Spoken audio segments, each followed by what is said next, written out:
I'm smart enough to like answer my 6-year-old's questions. She's like, "Why is the sun hot?" I'm like, "'Cause it's on fire." That's a stupid question. And I tell her that, all right, because I know that she'll be smarter than me next year and then just for the rest of her life. So I am really sticking it to her while I can. I know nothing about like adult stuff that you're supposed to know about. Global warming, that's one that everybody yells at you about. And they're like, "You better do something." I'm like, "I'm so tired of it. Let's do it."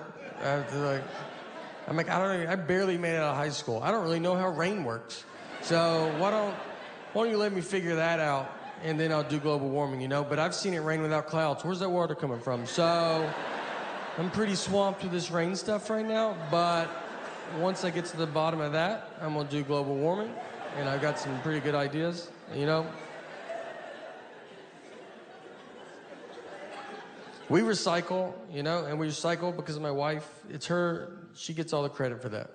I would never recycle if I was by my, I don't do it if she's not looking at me. So I would never do it if I was alone.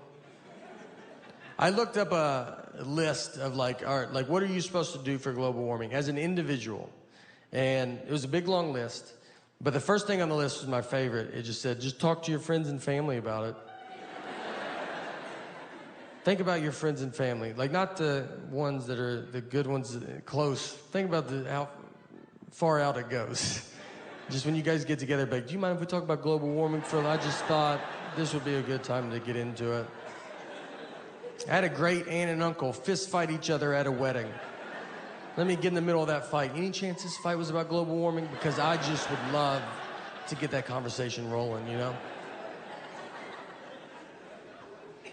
I get it. It's for our kids and their kids, and we want to make sure they have a good earth and their environment and stuff. We don't want to have a bad earth. And we don't want them to be mad at us and yell at us. But I don't think they will, because I don't think we get mad. I don't ever see litter on the ground and call my grandmother and be like, "Where do you get off?" You know? I don't know how you show your face anymore, all right?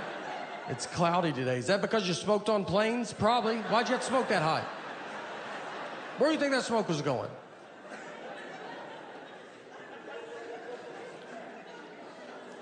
We did stuff as a kid. I did Earth Day as a kid. I think they still do Earth Day. And we did it. I'm from Old Hickory, and we were a plant, like DuPont plant we were a plant town.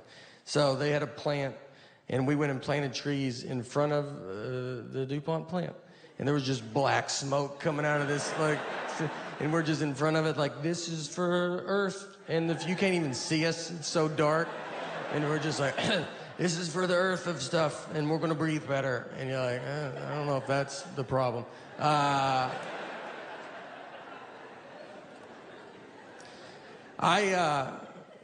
Here's what I'm doing for, you know, my daughter's future environment is, what I decided to do, they say we won't have water. So I put a bunch of buckets outside to collect water. And when she turns 18 and she's like, "Do I get money?" I'm like, "Something a little better than money." Bet you've always wondered what those buckets were doing outside. Well, they're all yours. And that's for your kids and their kids. Everybody gets a bucket of water.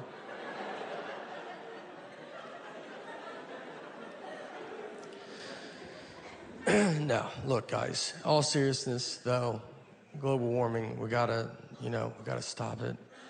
Or more of it. I don't really know which way we want to go, but it can't stay warmer. I know that. It's gotta be one or, something's gotta happen. Something can't stay where we're at.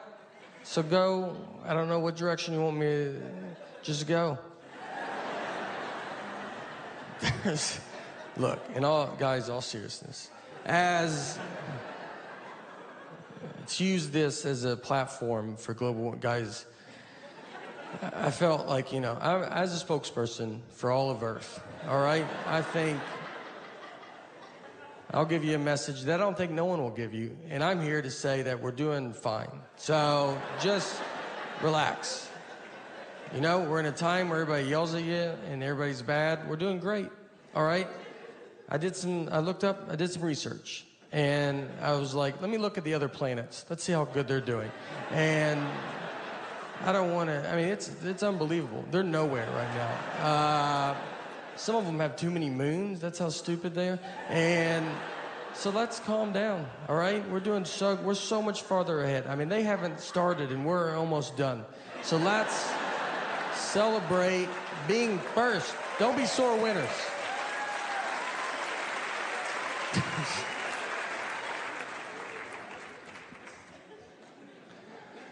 Look, in all seriousness, I don't know. No, look, the it's getting very advanced, all right? I've been to a dog bakery. I've been to a dog bakery in my life. And this wasn't in, Beverly Hills or like Miami or something. You feel like they would have something like that. And this was in Mount Juliet, Tennessee. And if you don't know where Mount Juliet is, it's fine, but I bet you can tell that doesn't sound like a town you would drive through going, I bet they have a pretty good dog bakery here. I went in there, and no one was in there. The lady was looking at me like, are you here to buy this door for me? That was her only hope.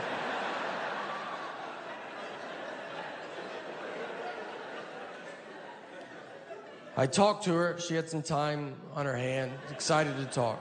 And she said her and her husband bought the store for their 27-year-old daughter who graduated from college with a degree and came out of college and said, I want to own a dog bakery. I want to make cakes for dogs. Which if I asked my 6-year-old what she wants to do when she grows up, I think she'll tell me she wants to make cakes for dogs.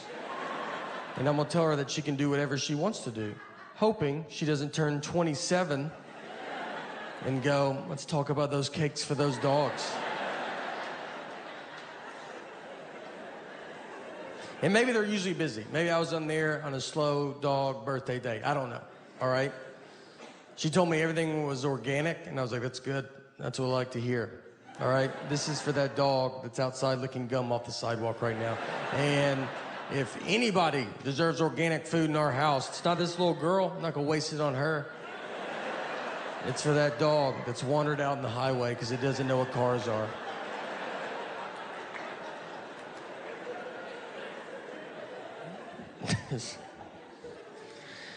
But look, next time you guys go to Mount Juliet for vacation, let me tell you, look, do them a favor. Go by there, all right? Swing through, buy some dog cakes. And I'll be honest with you. I'll be up front with you guys. I bought a dog bakery. It's not going that good. All right? All right. We're almost done, so don't worry about it. And I think you can tell. I always think people they're like, he's talking about dog bakeries. He's about out of stuff. Yeah. Where is this going?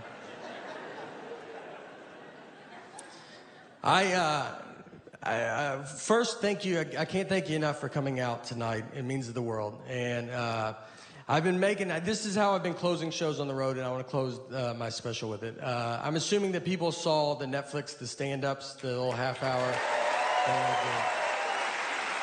Thank you. Thank you for watching it. Thank you for coming out. So some stuff's happened since that special, and I want to give you some updates to a couple stories I told on that special. And if you haven't seen it, I'll walk you through it. Don't, think you're going to be lost. And I think you've seen what I've talked about. I bet you're like, I bet we'll catch up quick. So the first update is about the Cape Fear Serpentarium. And if you haven't seen it, you could pause it right now and go watch it. But you might be like, I can't handle really much more of you. But if not, I'm gonna walk you through it, or maybe just a reminder. But a very quick, unfunny version is I went to Wilmington, North Carolina, to a guy's house, and he had a bunch of snakes, lizards, and a crocodile. And when I was there, a crocodile got out, and a lady wrote a TripAdvisor review about it. That's the very quick, unfunny version. If you haven't seen it, don't think that's all it takes to get a Netflix special. So the first thing is the lady that wrote the TripAdvisor review messaged me after the special came out. And if you write a review on TripAdvisor, you can see how many people look at it. And it jumped 50,000 views the day the special came out. So, but she did not know this for a couple of days. So, I mean, she was like, I'm crushing it as a reviewer, all right? I swear.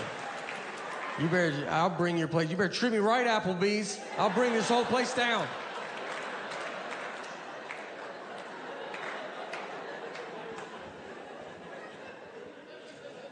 The next update to it is so Cape Fear Cemetery has closed down. And I know, you guys had a chance to go to it. It is closed. So the guy that owned it, his name is Dean Ripa. I do not know this guy. He was there that day. I saw him that day. I don't know him. I mean, this place will be a part of my life for the rest of my life. And I was there for one day.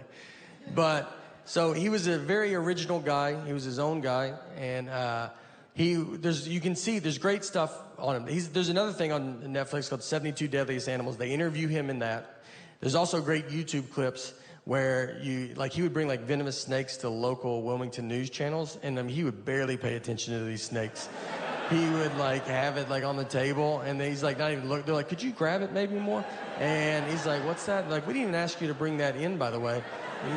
Do you mean leave it in the car? What'd you want me? I remember when I was there that day, there was like cages empty, and you're like, is that supposed to be empty? He's like, we're cleaning that. But if you see something, tell us. But I'm pretty sure we're cleaning that one.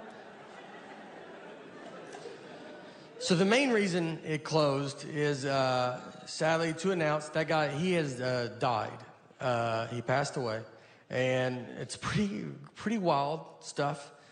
So how he died, a little different than most. And I'm going to just tell you, and I already know what you're thinking in your head. And his wife shot him. So, yeah, you weren't thinking that. I can tell you that. It's unbelievable. I mean, the odds of this they're definitely higher than if you don't own a snake museum, but there's still,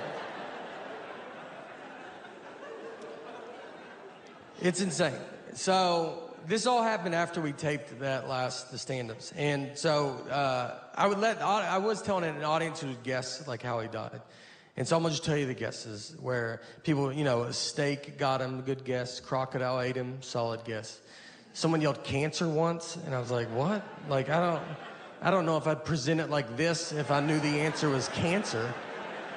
Let's go around the room, everybody. Guess how he died. Cancer? That guy got it. That was a good guess,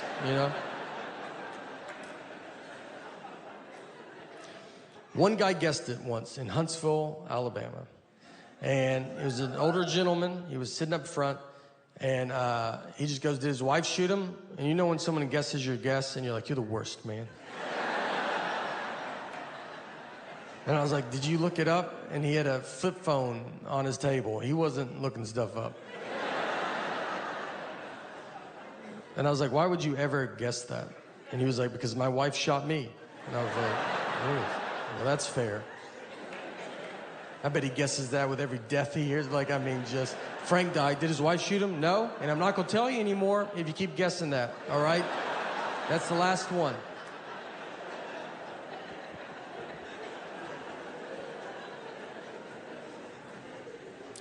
The final update, that's what this next, the special after this is going to be just just all updates. And it'll be some that you don't even know. You're like, remember my car didn't start? You're like, who is this update for? I like to drink iced coffee with milk. And